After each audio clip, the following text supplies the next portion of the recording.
the Part C about pets, limits or impairs the rights of a person with disabilities, authorizes project owners or public housing authorities to limit or impair the rights of a person with a disability, and it affects any authority that project owners or PHAs may have to regulate animals that assist, support, or provide service to people with disabilities. So they cannot limit you under that Part C. Common household pets, here's a definition. If the definition conflicts with any applicable state or local law or regulation defining the pets that may be owned or kept in dwelling accommodation, the state or local law or regulation that shall apply. This definition shall not include animals that are used to assist people with disabilities. So having the laws, knowing your laws, can come in really handy.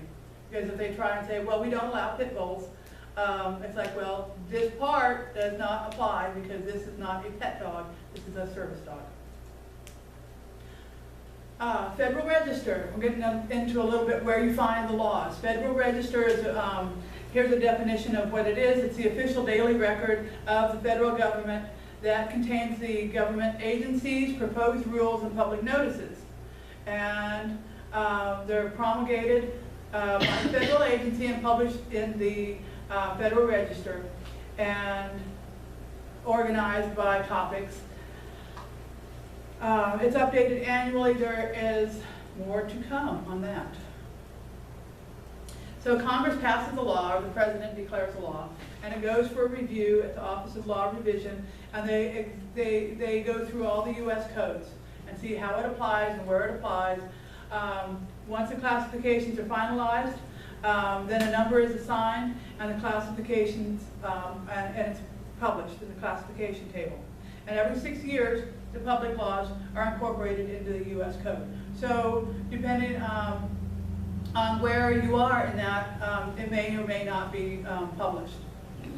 Mention that because looking up in the ECFR is very handy. That's up to date.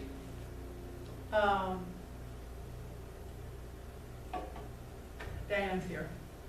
Okay. And the federal agencies are authorized to promulgate regulations based off the U.S. codes. So the different agencies go through, find out, oh, well, this affects me this way, so we'll make these rules, etc. So that's where they can vary from agency to agency. And the proposed rules are published in the notice of proposed rulemaking, and that's where you get lots of discussions and things like that. And that's where you find out you can put comments in and participate in the discussions. And all that you can find online, and I do believe I have the references there in the handout somewhere.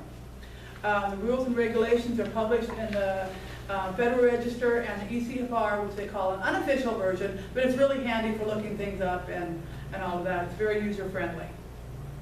So basically, if you made a new submission to one of these codes or regulations, it would take 6 years to actually make the books? Is that kind of sort of what that... Well, the printed version. That's why you can use the other one. But it can take quite a while because, like I said, they've got to go through and they look at all the other codes and see what that affects.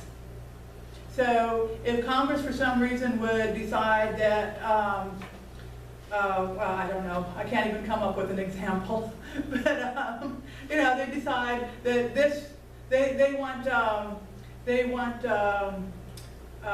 people that wear purple shoes to be able to have access to all federal buildings.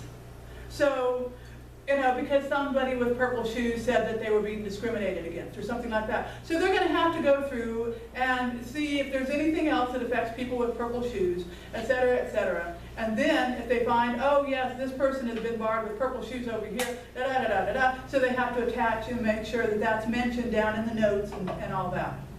For the purposes of the discussion we had earlier about the PTSD, if they did make changes in that, you're saying that even though it's not formally documented in there, because that's a 6-year process, if they were actually working toward implementing that, and it would be... If they were working... In other words, if they started recognizing those disabilities, you know, the psychiatric disabilities as being recognizable for having service dogs paid for, whatever, because that's part of the CFR, right? You're saying as long as it's in the process, it doesn't, you don't have to wait the 6 years till it's actually written into code. Well, you have to wait through the investigation process, Right. because they've got to check all of that. Because just because, if the president declares a law of some sort, it may be somewhere in there that is, you know, somewhere in federal regulations that it specifically bars that. So that'll have to be investigated and worked Right, out but and all that. if the investigative was already done and it was submitted into there, how long does it actually take before it's actually enactable? I mean. It usually, there's dates on it. Like the one that says that the VA can bar or cannot bar covered service dogs has an effective date on there. And sometimes they have expiration dates. This law expires. Like one of them for the VA, it says it expires in 2016. So it's best to just go online and see what they have. They have like a virtual thing that they have, yeah, they have, effective and- yeah, they have stuff that comes up every day and tells you what's going to be looked at every day and what new proposals there are, and it can be, yeah, but to get it in hard copy, it can be years before it's in hard copy. That's why using the online, the ECFR is really handy, because you get it much sooner than the printed version. The editorial notes that are following a code are excellent. And like I said, it gives a discussion of what went into deciding the laws. Department of Transportation, you've got a whole packet on that goes over the laws for that. And I mentioned that specifically because it's very hard to find, and that is one of the places where you are required to show documentation, and you can be required to advise the airlines up to 48 hours in advance that you are bringing a service dog in some conditions. Like if you need an escort to one of the relieving areas, then you you have to provide advance notice. And that would be because they have to have a person specifically available for you to escort you wherever. If you're going on a flight that's longer than 8 hours, you need to be able to assert or provide documentation that your dog can either not relieve himself for 8 hours or can go in a manner that is not, or that is acceptable on an airline. So either you have a relieving harness, which is a strap that goes along around the dog's belly with a bag on the end of it, so the dog goes into the bag. Diapers, or the dog is trained to go on a pad, so you would take him back to the bathroom and have him relieve himself. But those are times that you are required to notify the airlines. Again, just what I went over. ESAs, emotional service animals, they are allowed on flights. I would imagine that it's mainly so they don't have people freaking out. It's easier to allow a little fluffy dog or a cat on the flight than have somebody freak out, you know, miles above the earth. So they allow emotional service animals. Within reason. Again, there's within reason with that. You also, for flights, you need to have psychiatric service dogs. You have to have an assessment by a mental health professional.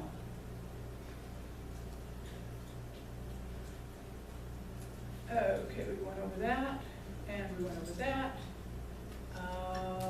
You've got a copy of TSA rules in your handouts.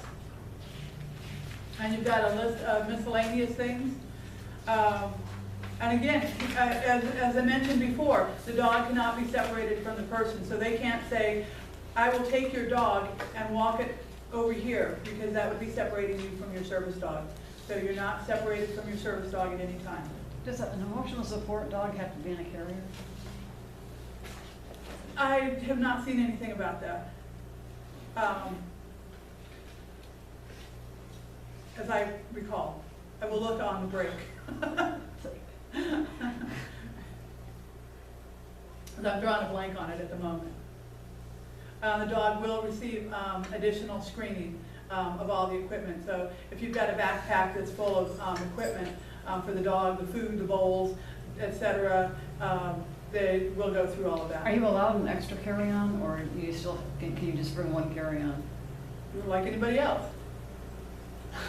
So that would be his carry-on or her carry-on bag then, right? Okay. It'd be like my medications and all the dog crap. Yeah, that's about it. A pair of underpants, maybe. Well, your dog's got to be able to curl up on the floor, or also it's got to fit on the floor. No, but I'm just thinking for the dog. I mean, I've never traveled with a service dog, but you'd want to bring your own cleanup stuff and bowls and water, and that takes up room. It does. Now, is there a size limit? Because my mom had said something that she had heard that a man was turned away from a flight because his dog could not fit underneath his seat safely. And Well, they it made doesn't him have get to off fit the plane. underneath. Usually they give people like the, I think it's called the bulkhead seat, the first row in coach, because it's wider. So a lot of times they'll put the service dogs up there. And it's also, if a person's in a wheelchair, there's a little bit more room to move them around and things like that. And I believe I saw a case on there where the person had paid for an extra seat for their dog also. I was gonna But say, the that's small probably what ones the have- airline wants you to do, you know. The small ones, when they have to be able to fit in a carrier under the seat, because you can't have it loose when you're, you know, taking off or landing. Okay, Florida statutes covers access to public rights and the responsibilities and the housing. It's all in one, and it's pretty good. You've got a copy of that also. And again, Florida has some requirements, like we already talked about, that are some parts in it that give more rights than what the federal laws do. Florida allows service dogs in training. Places like Alabama does not.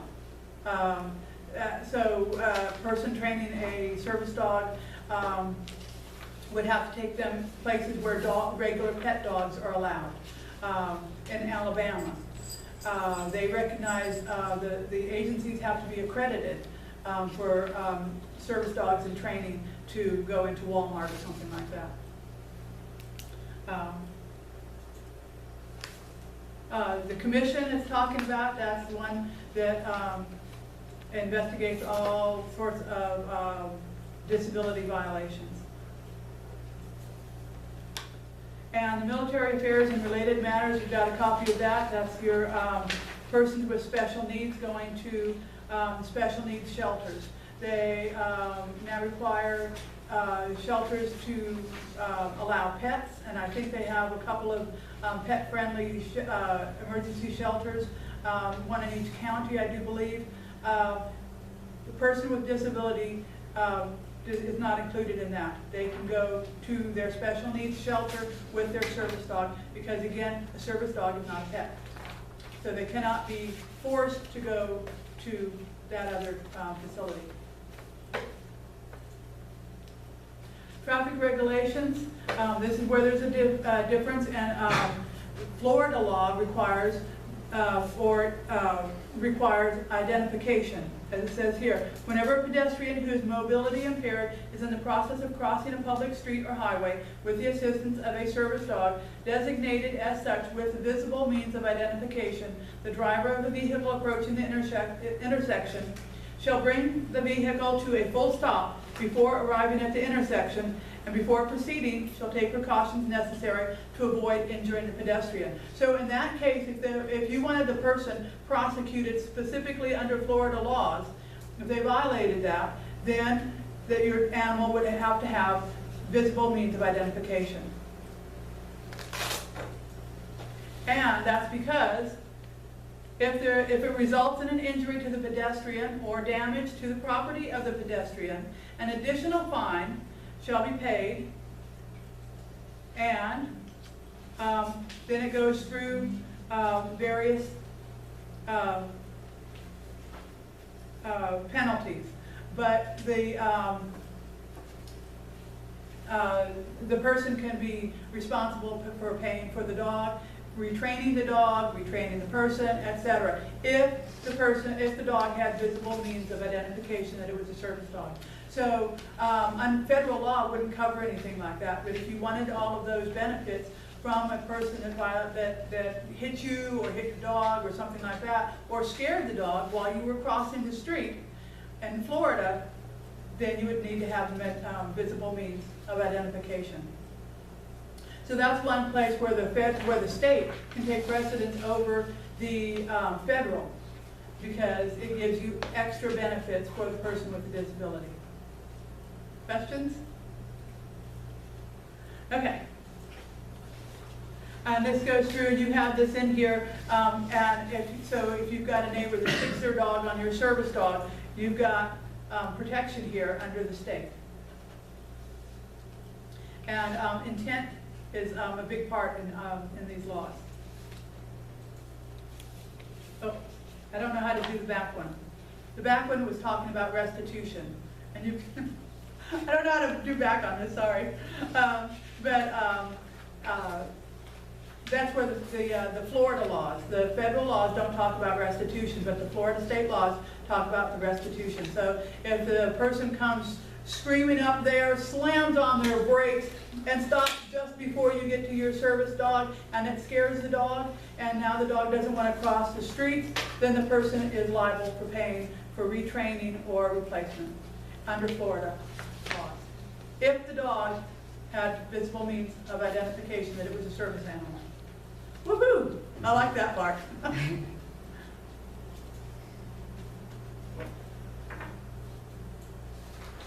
Okay, here's some more service dog resources.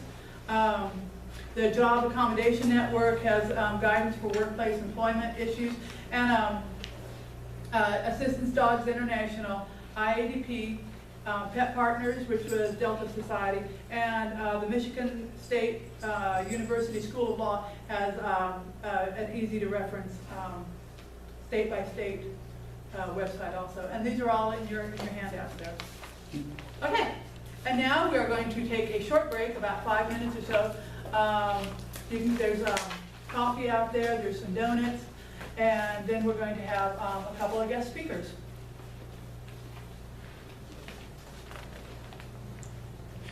Okay, without jogging this